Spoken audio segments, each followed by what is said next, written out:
Hello and welcome. তো আজকের এই সকালটা শুরু হয়েছে আমি ঠাকুর দিয়ে। তো আজকে আমি একটা নতুন জিনিস ট্রাই করব, যেটা হচ্ছে বাংলাদেশি স্টাইল বিরিয়ানি। আমি এটা এর আগে কোনোদিন খাইও নি, ট্রাইও করিনি। তো এটার জন্যে আমি আগের দিন থেকে ভিডিও দেখছি, আমার ভীষণ ক্রেভিং হচ্ছিল। তো এটার জন্য আমি ফার্স্টে কড়ায় তেল গরম করে পেঁয়াজটা ভালো করে যেরকম বেরেস্তা করে ভেজে নিয়েছিলাম। দেন ওর মধ্যে সামান্য জল দিয়ে ওটাকে আরেকটু নরম মতো করে নিয়েছিলাম। দেন তার মধ্যে আর যাতে ওটা পুড়েও না যায়, তারপরে আমরা আদা রসুন পেস্ট দিয়েছি। দেন আগে থেকে কেটে রাখা চিকেন, যেটাকে আমি নুন দিয়ে ম্যারিনেট করে রেখেছিলাম, সেটা দিয়ে দিয়েছি। দেওয়ার পরে আমি ওটাকে ভালো করে ভেজে নেব। দেন ওর মধ্যে আমি একটু গোলমরিচের গুঁড়ো অ্যাড করব।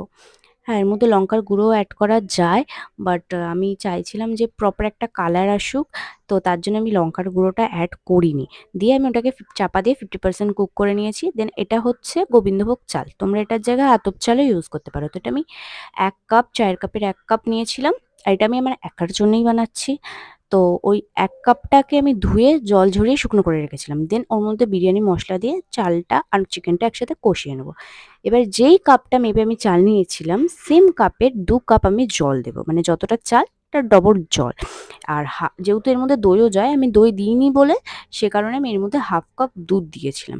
দেন আমি ওটাকে ওইভাবে রেখে চাপা দিয়ে দিয়েছিলাম, যাতে ওটা দমে রান্না হয়ে যায়, চালটা যাতে সেদ্ধ হয়ে যায়। দেন দম থেকে সরিয়ে ওটার মধ্যে আমি এবার ১ চামচ গোলাপ জল আর কেওড়া জল দিয়ে, এবার ওর মধ্যে একটু ঘি দিয়ে আর চেরা কাঁচা লঙ্কা দিয়ে আমি আরেকবার ওটাকে দমে দেবো, যাতে চালটা ঝরঝরে হয়ে যায়।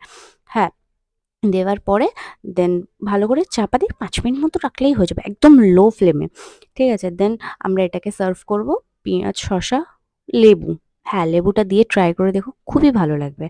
আর ভিডিওটা ভালো লাগলে অবশ্যই সাবস্ক্রাইব আর লাইক করো। টাটা!